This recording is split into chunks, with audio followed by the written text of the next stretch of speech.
You're listening to an archived Cabral Concept podcast. After listening to this show, check out the most up-to-date podcasts available at stephencabral.com/podcasts or search directly on iTunes.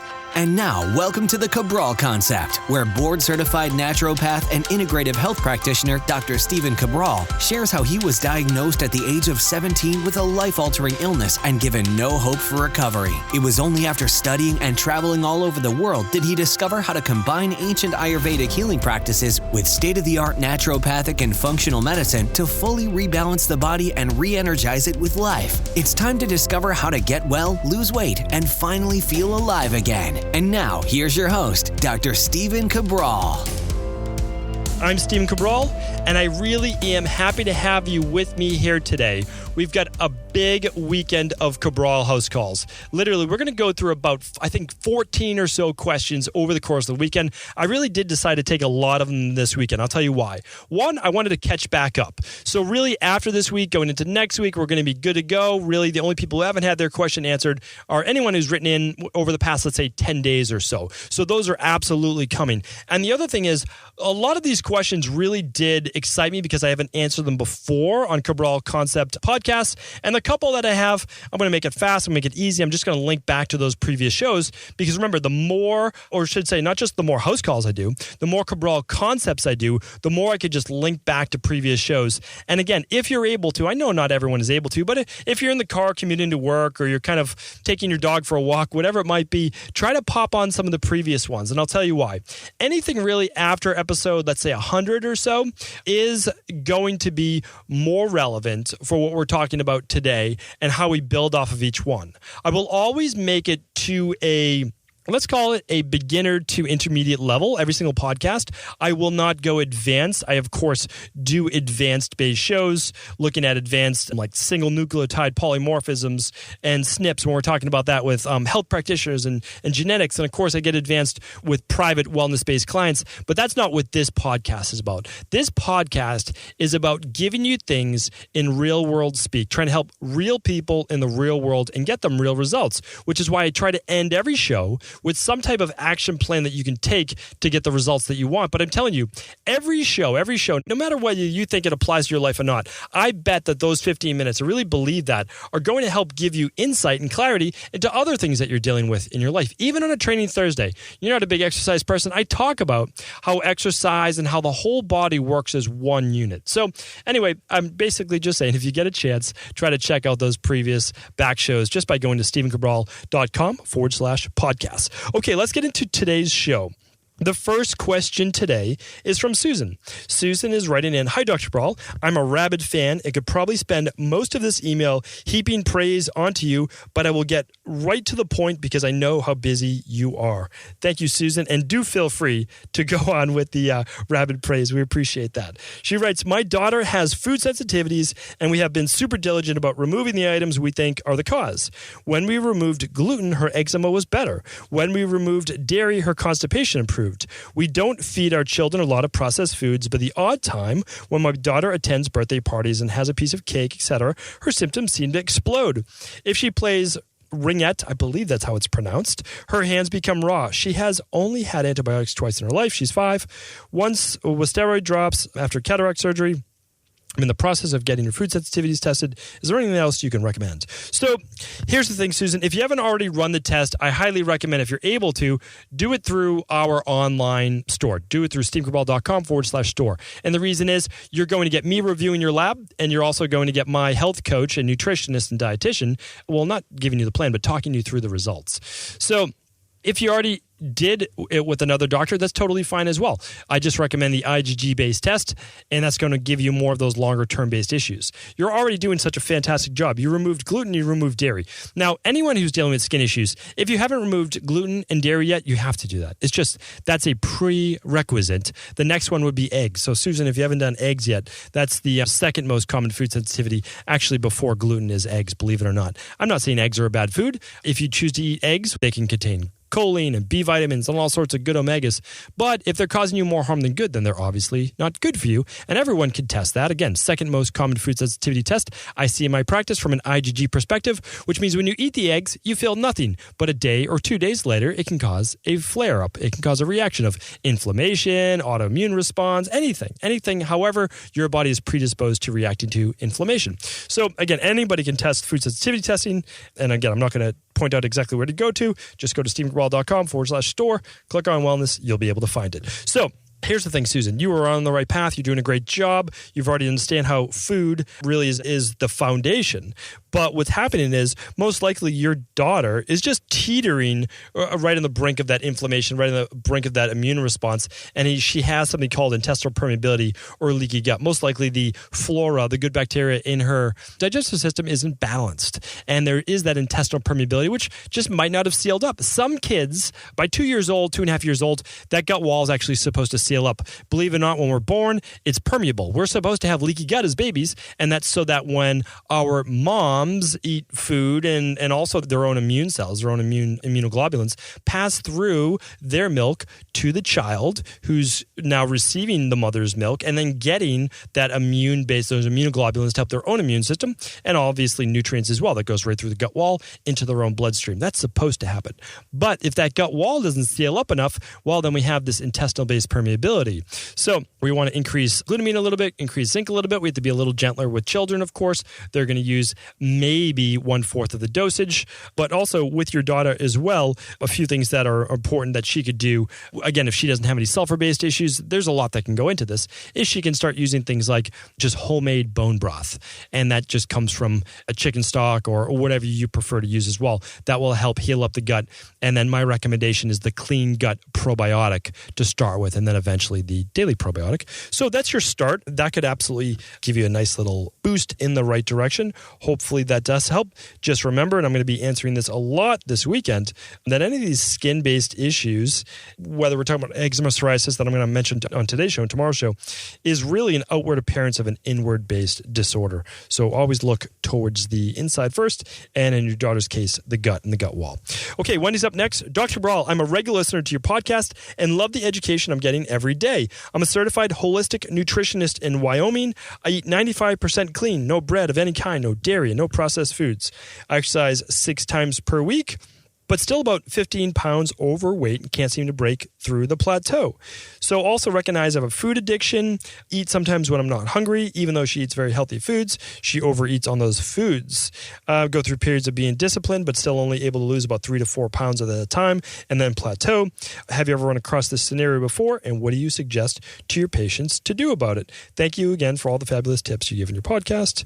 And on the record, I'm all in for the Training Thursday Kettlebell Challenge. Nice. So Wendy's referring back to on a previous Training Thursday, we talked about doing a kettlebell challenge, anywhere from like 1,000 reps for the month, which again doesn't come out to be that many. It's like 30 reps or so per day, to 2,000 or 3,000 for the month. Just a really fun way to reinvigorate your body, and again, anyone could do this for 30 days. Just a nice way to keep exercise on your mind and keep health on your mind. So Wendy, here's the thing. I see this all the time in my practice. And the big thing is this. So first it's this. Even if we're eating good foods, we still can't overeat on them. There is an upper limit, meaning that calories really don't matter until they do. And I know that sounds kind of like an oxymoron or any one of those things, and the irony to it. But it's this, is that, if your metabolism can handle up to, let's say, 1,800 to 2,000 calories per day of good food, if you eat 2,500 calories, well, that's still going to be an issue even if it's coming from good food. Your body's not going to, from a metabolic perspective, burn it off. You're already doing enough exercise, so we need to look at that total thing. My issue is this. I'm not sure that you're fully absorbing all the nutrition in your food because you seem to have cravings. Now, please tune back for last week or the week before's podcast on this. We talked a lot about food cravings. It's been a very important topic. I just got interviewed for a couple other podcasts that asked me about this particular thing, especially for women. So let me see if I can look back really quickly. Crush Food Cravings by Balancing Leptin and Ghrelin. That was podcast 404. So you might want to check that one off. And then Transitioning Off Low Carb Diets, number 411 as well. So again, check those out. But Here's the thing. I would start with at least a digestive enzyme.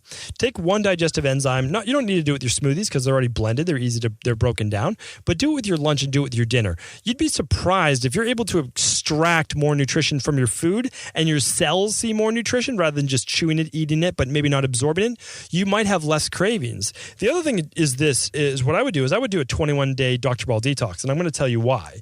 And again, you can always choose to do any ones that you want. I have no problem with that. It's just if you do another one, I don't know the variables contained with that. I created this one because I know all the variables. I know if someone starts to get bloating after on day 5, well, I know there's an issue probably with them eating beans or something like that. So again, I know those variables. You can join our online support group for free and I can answer those for you. So anyway, why would I recommend the 21-day Dr. Ball detox? Here's why. You're going to lose at least 10 pounds. And if you lose those 10 pounds in the 21 days, you're already going to be feeling great because you're going to be pretty much at your goal. You might even lose more, which would be absolutely fantastic. And then what I want you to do is I want you to start easing back in some of these foods that you do enjoy and at a little bit higher quantity. But here's what I'd rather do. I want you eating cleanly and then choosing one meal per week to have a cheat meal. We really just get it all out of your system. Enjoy whatever foods that you would like. You want to eat cheesecake? Then eat cheesecake. Enjoy that for that one meal and then get back on track. So something to look forward to. You might even be able to do 2 cheat meals per week, which a lot of our personal training clients and wellness clients in Boston, and again, all over the world that we work with, are able to do as well. So the bigger thing is this. I recommend the detox not just for the weight loss, but the learning, the education that goes along with it of breaking the cycle of ups and downs in blood sugar, because you could be dealing with that, of inflammation, of brain fog, and learning to eat about every 4 hours or so, making sure that you're eating good quality foods. It's a really great thing. I mean, I've done it over a dozen times myself, and if I didn't believe in it, I wouldn't keep doing it, and I wouldn't keep promoting it. Really is the number one thing that you could possibly do for your body. So I'd love to hear your results from that. So please do write back in or simply join our support group. Go to cabralsupportgroup.com. It's a Facebook group, and it's free. Anyone who listens to this podcast has my invitation to join. Just click the apply or join, whatever the button is. It's a closed group, but we'll let you in. So please feel free to join. Okay, Brianna is up next. Could be Brianna, could be Brianna. It depends on how you pronounce it. So, dear Dr. Cabral, I recently purchased your prenatal package. I'm about 10 weeks pregnant with number 3. I lead a healthy life and do a lot of research, but still find myself confused when it comes to choosing the best for my babies. Well, congratulations, Brianna, and we absolutely do wish you the best. I love working with women in my practice who are thinking about having a baby, kind of getting their bodies healthy and ready for it when they are pregnant, and then also postnatal, because remember, after you give birth, there's still so much to do. Remember, you need to refortify your body to make sure that you're getting enough, but also that your newborns get enough as well. So a really big part of my practice. I'll speak more about it in the future, but I always answer it on the host call, so you can tune back for those. So she writes in as well, I've been a listener for about 6 months and I've learned so much and come to value your opinion. That being said, I wondered why there is no vitamin K in the orthomolecular prenatal. That's the prenatal vitamin that we recommend. I didn't think too much of it until I heard your recent podcast about the benefits of vitamin K. In my previous pregnancies, I took Seeking Health's prenatal, which contains 100 micrograms. Do you feel supplemental vitamin K is important during pregnancy? You teased a pregnancy episode, and I hope it's in the works soon. Keeping up with the amazing work. It's truly a public service. Thank you, Brianna. Really do appreciate it. And very simple explanation. A lot of prenatals, maybe like 50-50, do not contain any supplemental vitamin K. Here's why. Vitamin K helps the body with blood clotting. During pregnancy, you want to be really careful with DVTs and blood clotting and placental clots and any of those things. So that's why a lot of functional medicine-based brands and other brands simply don't contain vitamin K. So I can go either way in the topic, and here's why. I've done the research. I've looked it up. I do understand why orthomolecular, and again, for anyone who doesn't know what we're talking about, we offer a prenatal package on our website. Again, it's a service. It's not our brand, but what it is, it's a prenatal vitamin, and it's just a great overall functional medicine vitamin. Nothing more to say about it than that. And then also, we give iron, and it's a food-based iron. In my opinion, never take iron unless it's food-based. That's just dangerous. Creates a lot of reactive oxide. It's not off the top of my head, it's not flowing, but it's reactive oxidized species. It's ROS. It's just not flowing off my tongue right now. But basically, a lot of free radicals in the body. So definitely not during pregnancy. Okay, here's the thing. Let me give you a back and forth. You don't need vitamin K during pregnancy in your prenatal if you're just getting vitamin K during the day. And the body needs about 120 micrograms a day for women. The research is this, between 90 and 100 micrograms per day, okay? So here's my thoughts. From eating just a half a cup of green leafy vegetables, you're going to get 444 micrograms. Think about that. 90 micrograms in a multivitamin, 444 if you just eat a half a cup of green leafy lettuce, right? If you're eating onions, you're going to get 100 micrograms. If you're eating Brussels sprouts, almost 100, you get 78. If you eat cabbage, you'll get 82. If you eat broccoli, a half a cup, these are all half cup, you're going to get 46 micrograms, almost 50. And if you have prunes, not too many people are eating prunes, but if you do, that is about a half a cup. If you're eating cucumbers, about 49 micrograms. And if you're having some basil, about 36 micrograms. So think of it this way. If you're worried about not getting your vitamin K, even healthier anyways, just have about a half a cup of green leafies a day. What do I recommend? Make your smoothie. Put your half a cup to 1 cup of spinach in there, or kale, or whatever it is that you like. Blend that right up and you have your greens, and you're really all set to go. So hopefully that answers your question. And just to let you know, in the future, we will also be offering our daily nutritional support shake as a prenatal and also allowed for children as well. It will be out in June. It's the same great product we have right now, but all that we're changing is we're taking out these specific herbs so that children can use it and that nursing mothers and pregnant women can use it as well, and that will actually have vitamin K in it. Okay, but of course, it is the functional medicine methylated form. All right, John is up next. John's asking, hi, Dr. Cabral. I love your show and listen to it when I'm in the car. I have a slightly raised red rash around my neck, collarbone, center of my back, and it sometimes crawls up to my ears. It looks like little circles about 1 centimeter in diameter. It's not itchy and it doesn't hurt. I went to the conventional doctor 3 times and they said it's tinea versicolor. I work in a hot, humid environment at least 5 days a week. I'm a chef. It flares up when my body temperature rises. I exercise regularly, eat mostly plant-based, and have strong immune system. I have taken an antifungal medication, pill and topical. My symptoms went away with the pill, but not the cream. I have done your detox about 2 months ago and have had a flare-up since then. What do you recommend? Thank you, John. Okay, so tinea versicolor is caused by, basically, it's a yeast. Okay, so Malassezia furfur is the name of the yeast. It's a specific species of yeast. Remember, there's many specific species of yeast, not just Candida. So it's normal. It lives on the skin. Remember, our skin is full of bacteria, which is why you heard me answer on last weekend's Cabral House Call that I don't believe in using Purell and antibacterial soaps and all that all the time. It disturbs our natural pH on our skin and flora, just like we would in our guts. We don't want to take antibiotic in our gut. We don't want to put it all over our skin either. So this particular thing that John has, it actually acts like a ringworm. He's seeing the circles right now. Like someone might think of it as almost like a jock itch or athlete's foot. Same thing. It's a fungal overgrowth. That's what it is. It's a fungus. And remember, you need to work on Candida and fungal overgrowth both internally and externally. You already saw the results. You took the pill and your symptoms started to subside. The problem is when you took the pill, you killed the yeast, nothing took its place, and the yeast grew back. This is the vicious cycle of conventional medicine. Help people for just symptomatically for a few weeks or months, and then they just relapse. And then you deal with that your whole life. I mean, I dealt with that for almost a decade. It was brutal. And my goal is to try to save people from suffering the same issues that I had to for such a long period of time. So, John, I mean, yours, the detox is where to start, right? Because that helps clean the blood, but the detox is not a panacea. The detox is to get you moving in the right direction. It's going to help people to decrease inflammation, to learn about healthy eating. It's so much all in one. But what I want you to do is I want you to eat your choice. You can do the organic acids test to look for the Candida and the bacterial overgrowth. That's your choice. Or you can just follow the Candida and bacterial overgrowth protocol that we have. You're going to get my exact instructions. You're going to get my shopping list of what foods are okay and what are not. You're going to work on removing Candida and bacterial overgrowth over a period of weeks. And then after that, we're going to repopulate with the good stuff so that fungal overgrowth does not grow back. And then after that, we'll seal up the gut wall. From there, you should be good to go. That's what we see all the time in our practice. Now, from an external perspective, that's the internal. Our internal is the most important. It would just take longer, obviously, to see the results externally. But if you want to see those results externally while working internally, remember, internal is the most important. You can use a couple drops of the grapefruit seed extract. You'll see it in our ear, nose, and throat-based protocol. It's the GSE, maximum GSE drops, or a little bit of tea tree oil, one or the other, diluted in a little bit of coconut oil or a little bit of water. Just dilute it a little bit, test it out. You might be able to go full strength. Most people can't. It burns their skin. So dilute it a little bit and rub it on the areas where you get it the most. So test like a quarter size, a coin size patch first before going to bed one night. See if you get the flare up. Do a couple hours before bed. So that will help the fungus externally from those antifungals and then internally with the protocol. And again, I'll link it up in the show notes, or I'll do my best to try.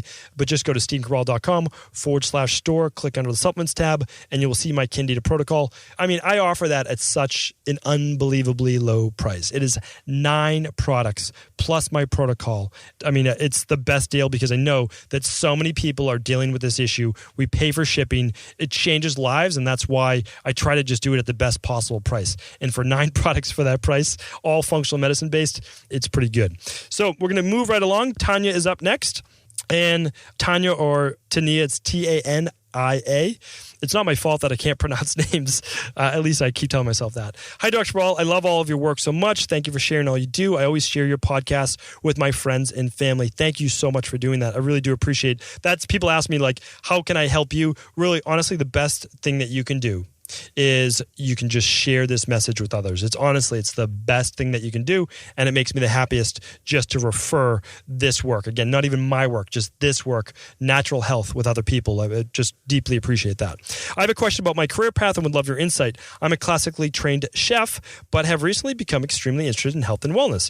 Every day I've listen to podcasts, read books to further my knowledge. I've always believed that food is medicine and have been mostly following a plant-based diet. Looking further in my education in holistic naturopathic space, but don't know where to start. I definitely want to continue cooking for a living, but I want to have a strong foundation in health. I'm worried that I won't be able to acquire the information that I need by going to a holistic nutrition school, and time is of the essence for me. I know you speak highly of your travels and have considered seeking practical work experience abroad.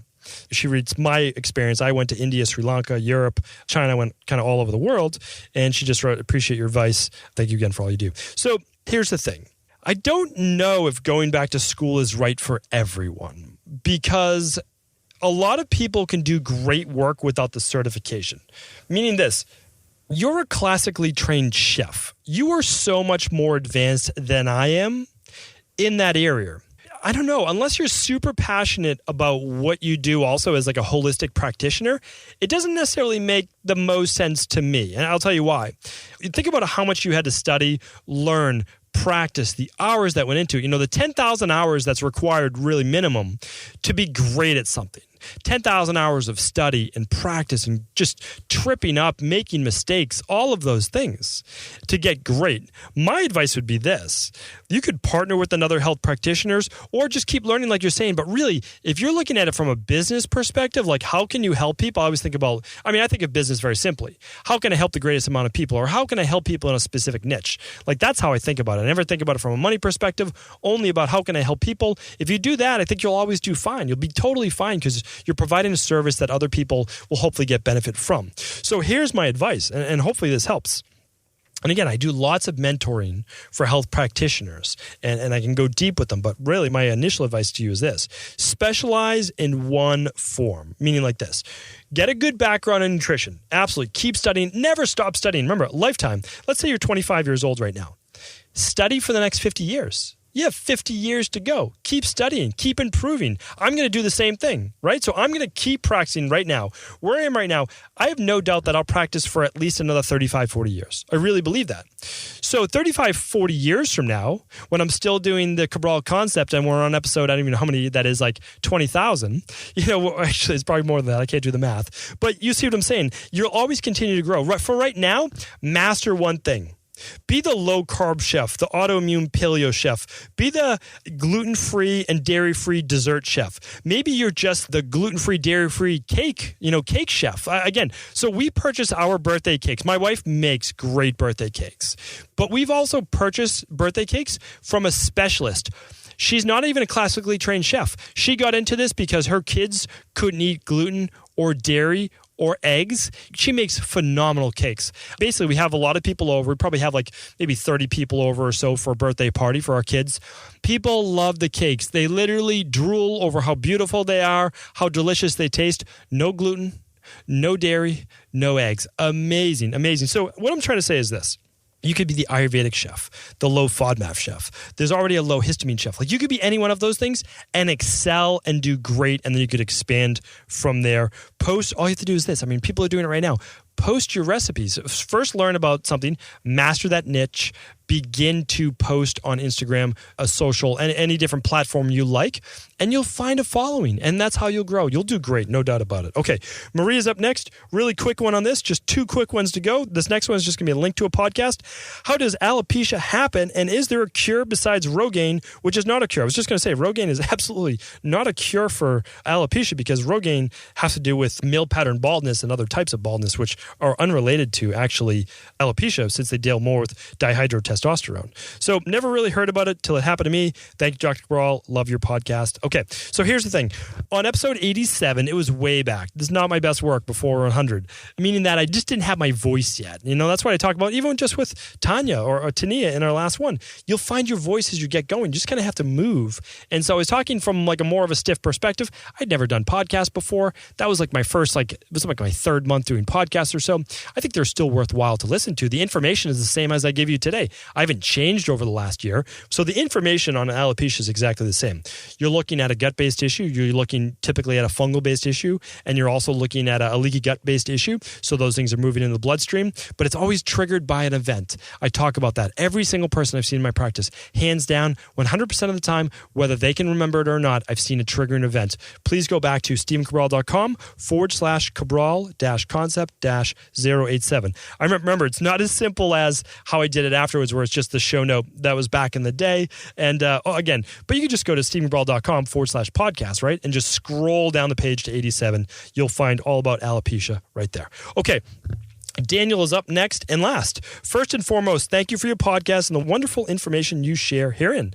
I have a friend across the pond in London who has a 4-year-old nephew struggling with nephrotic syndrome. We talk about leaky gut, but what can someone, specifically someone 4 years old, do to reverse a leaky kidney? Thank you for your help. Okay, so nephrotic syndrome, we're dealing with kidney-based issues right now, and this is really too bad. Every time I hear about a child suffering, it really does get to me. I hate to see that. I honestly do. This is what I can do is I can try to help. I can try to teach those parents. I can try to teach adults, and then hopefully they'll be able to teach that next generation, help the generation. Sometimes nephrotic syndrome can actually happen because the kids are given certain drugs and they affect the kidneys. Remember, these little kids are given these powerful drugs and they can really shut down and hurt the kidneys. And it's unfortunate, but there is help for nephrotic syndrome. First, what we need to do is we need to lessen the load. So a 4-year-old obviously can't do my detox. My detox is not, like I said, for every single human alive. They're not able to do that, but what they're able to do is start to limit their load, reduce their animal-based proteins. Their body just can't handle it right now, especially if they're spilling proteins from their gut into their bloodstream. That's being then filtered by the kidneys as well after the liver. So typically for nephrotic syndrome, we're going to have to reduce those saturated fats and heavy animal proteins at the beginning. We're going to have to be a little bit more plant-based. We can do those root vegetables. Those are fine as well. Puree things, easy to digest, good for kids. We're probably going to have to reduce like table salts. Some sea salt's fine, but we reduce sodium typically overall just to deal with the sodium-potassium balance within the kidneys themselves. I know I just kind of said no sodium, but sodium bicarb, baking soda basically, a tiny bit in water. I know there are only 4. And it's hard to get little kids to do these things, but that can help to bring more alkaline-based sources, a higher level of pH to the body. Now, with nephrotic syndrome, they're having a difficult time removing acids. So we're not talking about like pH of the blood. Believe me, I know everyone always like to say there's no such thing as pH of the blood. The pH of the blood gets maintained, I know, about 7.356. Again, never below 7.2, never above 7.5. But here's the thing. The body has buffers, and what we're doing with the bicarb, a lot of times that does help people. They're missing those bicarbs. They're missing those alkaline buffers. That can help. How can you get them naturally? You can increase alkaline-based fruit, okay? So not the citrus, not as much of the acids, but the alkaline-based fruit, cucumbers, celery. You can juice them. They work fantastically as well. Again, just look up alkaline-based fruits and vegetables. Check it out. Good hydration, so enough water, not overloading, but enough. Ginger. Ginger seems to help tremendously with kidney-based detoxes. And again, you really have to work with a natural practitioner. I love the phrase across the pond. There's so many great naturopaths in the UK, and I know that you'll be able to find one over there, or at least recommend that. So hopefully you will get the help that you need, and I'd love to hear that success story. Thank you, everyone, for tuning into this Cabral House Call. And I'll be back tomorrow with another 6 or 7 or maybe even 8 of your questions answered. Take care. Before you go, I wanted to ask you this question. What if I could teach you in just a couple of hours how to transform your thyroid, hormones, adrenal, cholesterol, blood pressure, blood sugar, weight loss, energy, mood, brain, pregnancy, anti-aging, or many other health-related issues? After 20 years in private practice, after seeing and overseeing 250,000 client appointments, I sincerely feel I have the real-world data and have found the answer you've been searching for. So what I've done is spent hundreds of hours of my own time refining what you need to know in order to uncover your underlying root cause health issues and then begin to rebalance the body and bring it back to a state of robust health and wellness. I'm going to teach you exactly what I do in my private practice so you can understand how you got here and now what you need to do in order to heal. You'll receive all of the important success checklists, protocols, and even ways to customize it to make the program fit your busy life. And you'll get all of this at a fraction of the price. Let me save you the time, money, energy, stress, and frustration of not knowing what to do next. Instead of reading dozens of books on the topic and seeing multiple practitioners, I will condense everything that you need to know in just a few hours of video tutorials that you can watch and listen to anywhere. Together, we will make this healing process an enjoyable one that you can take with you for the rest of your life. I wish you all of the best of health and happiness, and I hope to be able to guide you on your healing journey through my Health Results Accelerators. Simply choose the health imbalance you're currently suffering from, and by the end of today, you'll know what went wrong and how to get well again. I guarantee it. For details, head over now to stevencabral.com/courses.